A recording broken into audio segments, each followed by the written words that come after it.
turn there, Matthew chapter 18, and we're just going to read a couple of verses today. We're just continuing on in these same few verses. Matthew chapter 18, starting in verse 15. And so let's read this, and I'm reading from my NLT version today. It says this, it says, "If another believer sins against you, go privately and point out the offense. If the other person listens and confesses it, you have won that person back. But if you are unsuccessful, take one or two others with you and go back again, so that everything you say may be confirmed by 2 or 3 witnesses. If the person still refuses to listen, take your case to the church. Then if he or she won't accept the church's decision, treat that person as a pagan or a corrupt tax collector." Now, if you haven't been here for the last couple weeks, I do want to encourage you, go back and watch some of our sermons. We still put our sermons online, and so you can go to our website and you can watch, because we've really spent some time in this, because how we treat each other matters, especially within the church. And in the context of what we're reading here, Jesus is saying believer to believer, those of us that are here together. And that's really the way we want to look at this. And so go back and look at that, those messages. But a very, very, very quick review today. I want to just touch on things. Jesus is giving us essentially a 4-step process here is what he's given us in dealing with these issues. The first step that he encourages us to do, it tells us to do, is this. He says, go directly to them. If you have a problem with somebody or you see something in their life, go directly to them. And you guys, here's one of the things I think is so important about this, is what that does is it stops us from spreading gossip. It stops us from having this thing that's inside of us well up, and then we have to tell 2, 3, 4, 5, 10, 12, 20 other people. We stop that when we go directly to this person. And you guys, we all know this. Gossip is such a huge problem today. With social media, I mean, we post things about people, and like that, 1,000 people can hear our opinion about this person. And so Jesus says this, you have a problem with somebody, step 1, go directly to them. The second thing he encourages us to do is he says, okay, if that doesn't work, then bring in a couple of other people. Bring in 2 or 3 witnesses. And I want to remind you of this. This isn't a new idea that Jesus is saying right here. This is something that was handed down from the Lord to the Israelites in the book of Deuteronomy, chapter 19. That's where he talks about the importance of 2 or 3 witnesses being brought in when decisions are being made like this. The thing last week, one of the points was this, and this is really what I want to emphasize today real quickly, is the credibility of these witnesses. You see, church, we got to remember something here. The goal is to bring healing. The goal is to bring reconciliation. The goal is not to seek out and destroy somebody else. And so these 2 or 3 witnesses that we bring in, it's important that they understand, hey, what's the goal here as we work through this? So we want to bring people that can be objective in the situation. We want to bring people that understand, hey, here's my goal. My goal is to kind of patch things over, to build this bridge so that we can get past this. But that's the second step anyway that Jesus talks about is bringing in 2 or 3 others. Today what I want to focus on is this third piece that Jesus says. What he says is if that doesn't work, you've talked to the person, now you're bringing in your 2 or 3 other witnesses. Now he says this, he says, if that doesn't work, if you still haven't won your brother over, your sister over, he says, then bring it to the church. Bring it before the leadership, bring it to these people, and then try that, is essentially what he's saying. Again, the goal being to build the bridge, to bring the reconciliation, to bring the healing. I want to camp out here today because when I read this, I almost get a little bit of a, I don't know if you'd call it a scoff. I don't even know how to define it. But I kind of say, yeah, that'd be nice. And here's why I say that. Because the whole idea here, the whole idea with bringing it to the church is if you see the way things are stepping up, it's almost like the level of accountability is being raised with the issue and dealing with this between a couple of people. The first one is just bringing it to that person. Okay, so there's that level. Then the next level, well, let's raise that level of accountability. Let's bring in a couple of other people. Little bit more accountable, even maybe a little bit more authority, if you will. But then when we go to the church, now we're even raising it a whole new level, because as believers, this is the body that we are a part of. To bring it to the church. And this is honestly where I start to kind of go, that'd be nice. And so what I want to do is I want to use 4 points today to kind of talk about, break down this idea of the church's role, keeping in mind that the idea here is that we're raising the level of accountability and we're raising the level of authority. And there's 4 things that I think we need to consider as we look at the church's role in working through some of these issues. And the first thing that I want to challenge us with, or I don't know, depending on how you're going to look at all this, maybe encourage you, is to say this. The first thing, it's important to submit to leadership. Now some of you want to click the stop button and you want to tune in somewhere else right now, and I understand that, but please stay with us for another minute or two and let's see if we can work through this. When I say submitting to leadership, what I'm talking about is not mindlessly following somebody. That's not what this is about. To submit to the leadership, it's to trust that they are there for a reason. To trust that they are there because this is where God has called them to be. Understanding something very clearly. They're still human. Every one of us is human. Every single one of us. The Pope is human. Believe it or not, we all make mistakes. Not a single one of us is perfect. And so in our humanity, no doubt, we screw things up. And I screw things up all the time. But we have to look at, when we understand this scripture, church, we got to understand and trust that God has put these people in leadership in the church. And if God has put them there, then we got to try as hard as we can to trust that, hey, they're listening to God, they're praying, they're reading their Bibles, they're desiring to do what they do to the best of their ability and with God's guidance. And when we can have that kind of a mindset, it helps us to submit to the leadership. Again, I can't stress this enough. As I say this, I'm not talking about mindless following. I'm not talking about that at all. I'm talking about submitting to the leadership. Now, I have a little bit of an idea of some of the people that are watching or that will watch this. And I know that there is a lot of people that have been hurt by the church. Leadership, other attendees of the church, people that you trusted, you confided maybe in a pastor, you told them something about your personal life and then that was spread around. You trusted that leader, maybe as a young person. You trusted that leader. And the end result was some form of abuse.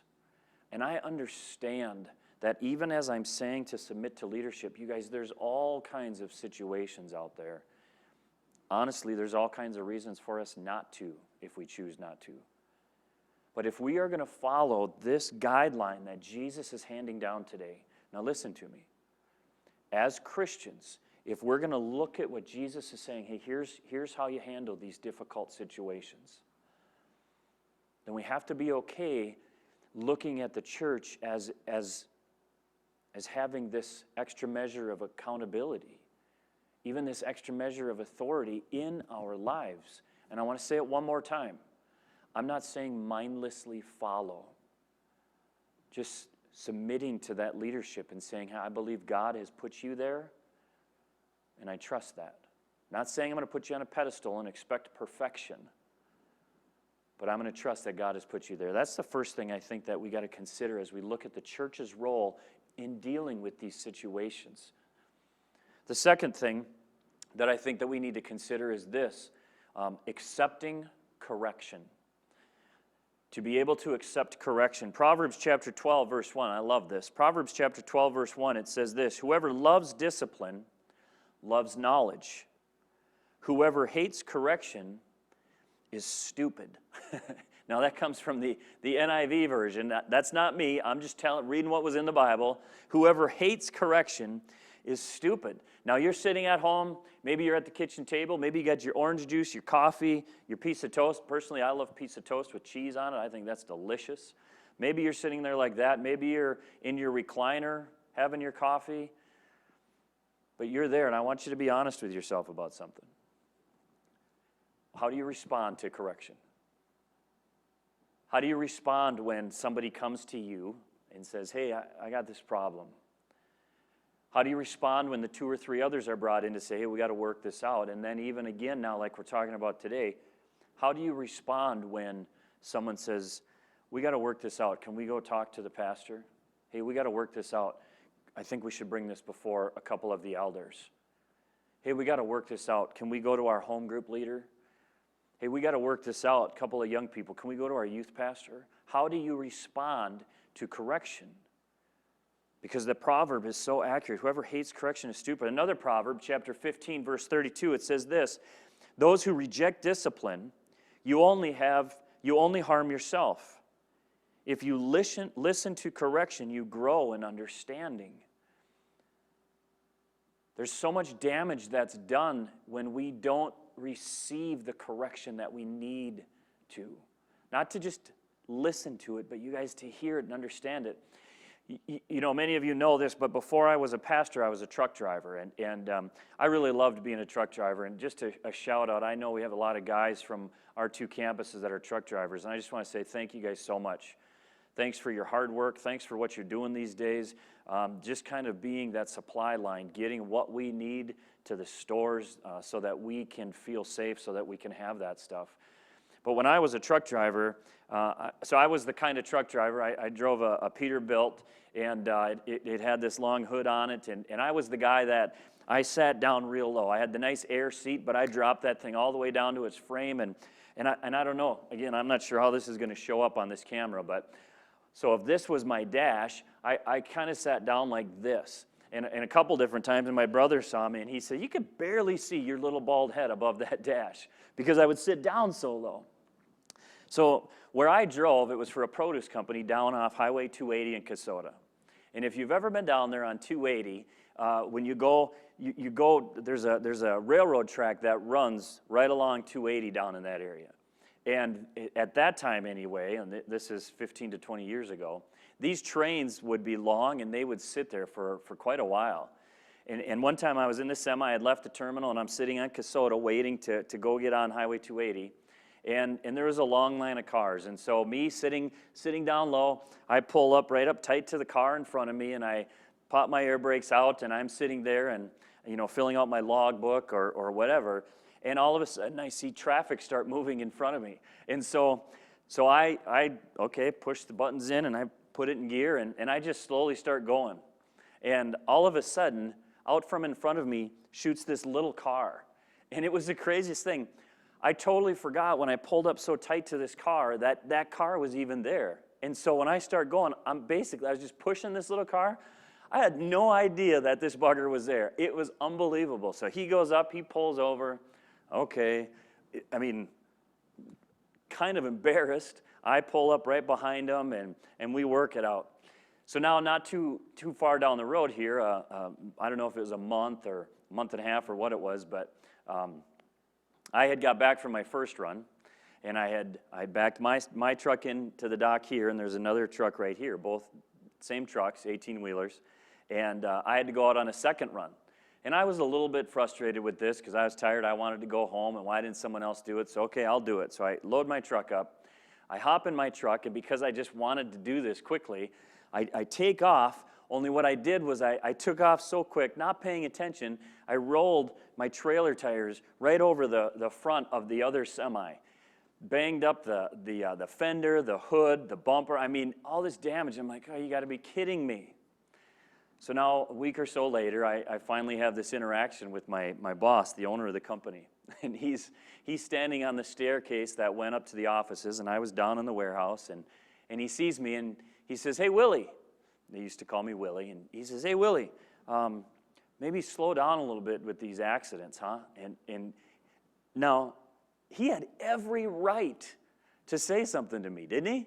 I mean, I'm costing him money because of my being hurried or my not paying attention. He had every right to say something to me. And my response to him with this crazy attitude was simply, what do you think, I'm trying to do it on purpose? Like, instead of just saying, yep, I hear you, John, I'm sorry about that, immediately I had this attitude at this gentle correction. And you guys, that's sometimes the exact same mindset that you and I can have within the church. When somebody is trying to correct something, the way a situation was handled, the way we're doing something, maybe even something in our lifestyle, sometimes we can get this attitude and refuse to accept that correction. There's so much today in our culture that says, man, don't tell me what to do. And we get all this attitude going, and we just, it's like, man, what are we missing here?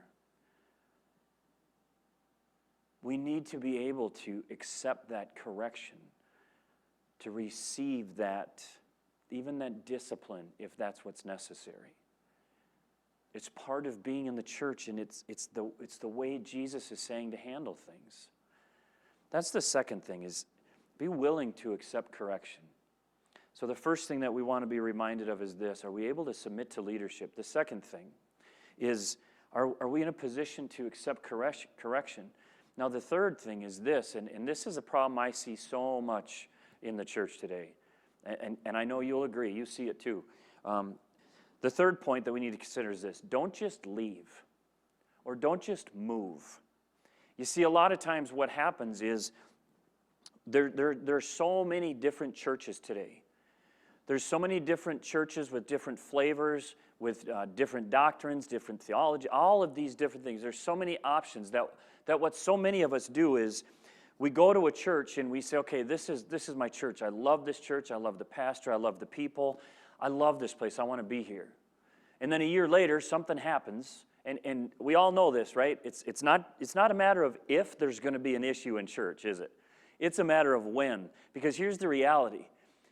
Our churches are filled with dysfunctional people. We talk about that a lot, especially our little church. I'm going to tell you something. You guys are a mess. You've heard me say that before. You are a dysfunctional mess. And I love that I am a part of this dysfunctional mess. But what that means is, you guys, listen now, what it means is that it's only a matter of time before we kind of have a little bit of conflict to work through.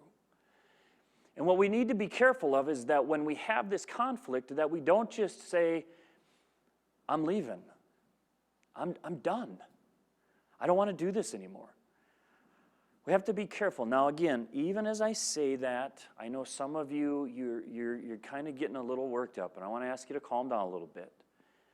I understand clearly that there are some situations where you have tried, you've talked to the person, you've brought in the witnesses, it's come before the church, and there are some serious issues with leadership, with fellow churchgoers, whatever it is, where the final and only option is to part ways. I understand that's a reality in relationships sometimes, even relationships with churches. But I think if we're honest, you and I would agree that it happens far too often and much more than it needs to happen, because leaving tends to be the option in a lot of cases. And I want to challenge you with that. Don't just leave. Sometimes what we end up doing is we end up creating a pattern in our lives. And I want you again to be honest with yourselves as you sit on your couch with your blanket pulled up maybe, and maybe your cat's right there with you. But I want you to be honest with yourself. If you look at your church experience, let's say over the last 5-10 years, do you see a pattern in the different churches you've been to? Do you see a pattern of, well, I left because of this reason here, and yeah, then I went to this church, and the same thing, I left because of that reason there, and then I went to here, and the same thing there, I left because of there. And are you able to identify, hey, you know what, there's a pattern here? As I look back in the wake of the churches that I've been a part of, even been involved in serving, is there a pattern in this wake? And you guys, this is the be honest part. This is the accept direction, not from me, or correction, not from me, but from the Holy Spirit right now. Is there an identifiable pattern in all of those experiences where you've just up and left? Because here's what I want to challenge you with then. Then maybe the problem is you. Not that you're a problem, but maybe there's some healing that needs to take place. Maybe that correction that people have been trying to bring in, maybe that's something that has to come to us. And again, I go back to these first couple of points. Now this is where we identify, okay, am I able to submit to leadership? Am I able to accept correction? Or do I just leave? Or do I just move? Again, I understand very clearly that sometimes that is the option. Sometimes, unfortunately, it's the only option. But you guys, the percentage of people that just move from church to church is far too much. When we can stay in that body, there's something wonderful, wonderful that happens. You know, there's a scripture at 2 Timothy chapter 4, verse 3.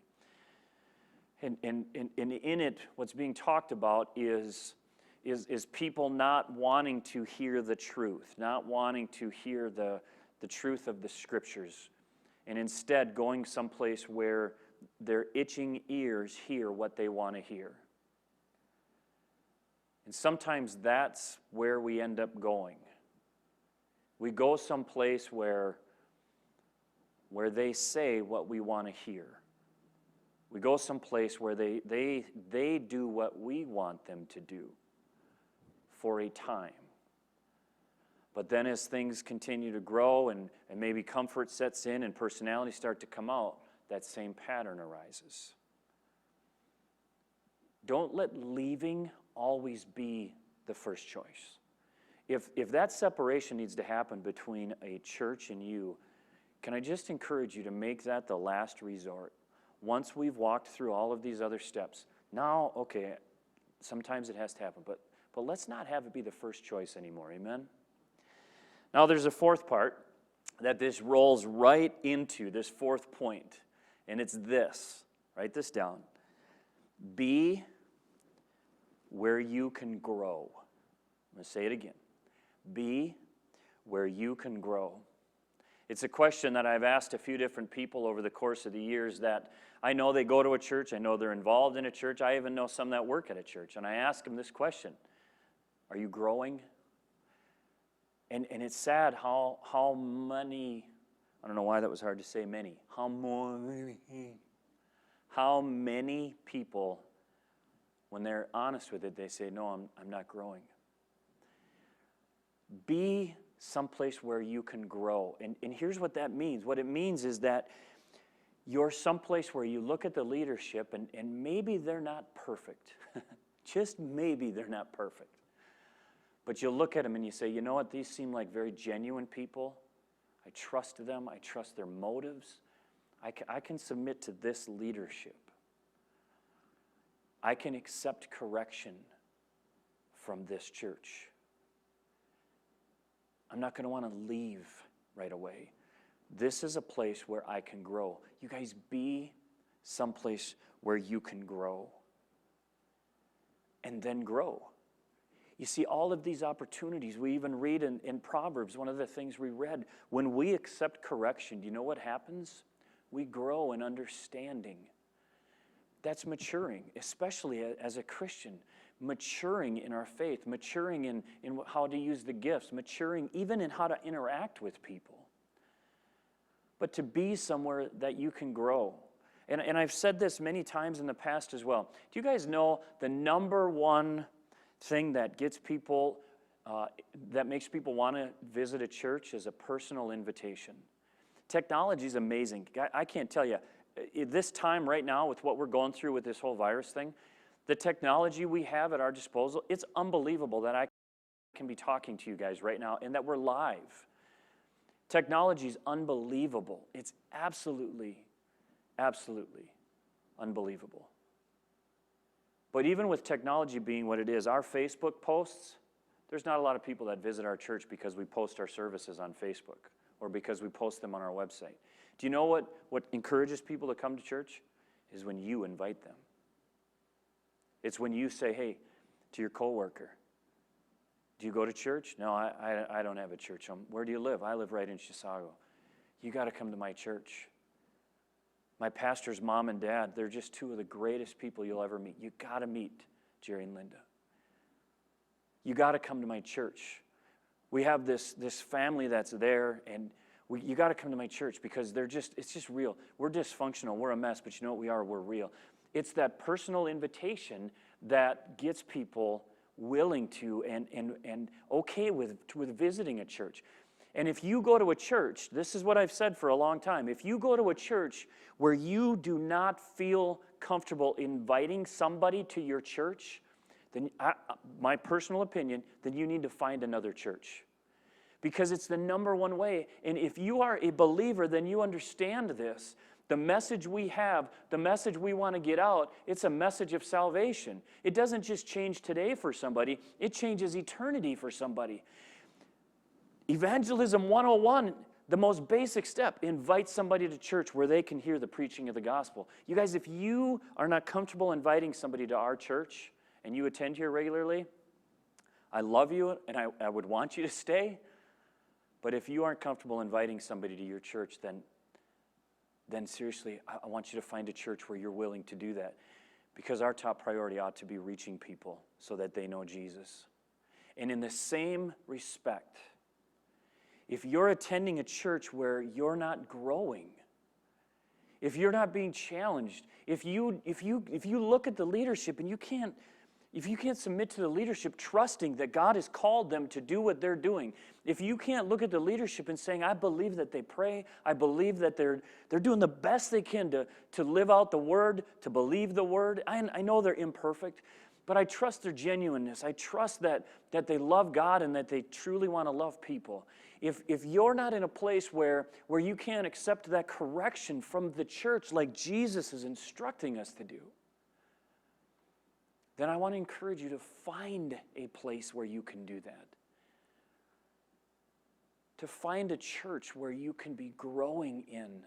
Because these things are part of the entire growth process. They're part of maturing. And that's what we want to do. I'm not saying this stuff is fun, you guys. I'm not saying that it's comfortable to kind of sit there before the leadership. I'm not saying it's comfortable to be brought in with one other person or to sit down with somebody that has a problem with you. None of this is fun. But just because it's not fun doesn't mean it's not the right way to handle it. You guys have heard me say this before. What we have here in our church is amazing. You guys are amazing. And we want to protect this. I've heard this said by a lot of people, and I think I've heard Pastor Mike say it most because I've listened to him so much. But Pastor Mike has said this, is churches don't fall or fail because of outside influence. Churches fall and fail because of what happens inside. It's because of how we treat each other. It's because of how we handle difficult situations. That's why we have spent weeks talking about this process right here. Because we don't want to be gossiping about one another. Do you know why? Because it destroys people and they leave and they don't ever want to come back again. We don't want to spread gossip. We want to handle situations. We want to deal with it. And as a church, we want to do the very best we can to bring reconciliation. Because don't ever forget this process, the desire of this process, is to bring healing. It's to restore relationships. Restore people, not destroy people. I want to leave you with this quote, and I don't have it written down, but it's something that's been staying in my mind. It's an Oswald Chambers quote that I started sharing a few weeks ago. Remember whose you are and to who you belong. Even in these difficult situations, I would even say this, especially in these difficult situations where we have to deal with conflict, remember whose you are and who you belong. In the circumstances that our life brings about today, where we have this stay at home, Shelter at home, shelter in place. As we're out in the public, as we're caring for each other, remember whose you are and to whom you belong. Church, I know that this message, it may not be popular with you. And again, it might not feel good because of some of the things that we touched on, but I don't know that, as I read my Bible, I don't know that the goal of my Bible is to make me feel good. Is it? I think the goal is, hey, how can I continue to grow? How can I continue to mature? How can I love God? And how can I love people, even in difficult circumstances? And so you guys, I hope that today, I hope you were challenged. But at the same time, I hope you were encouraged.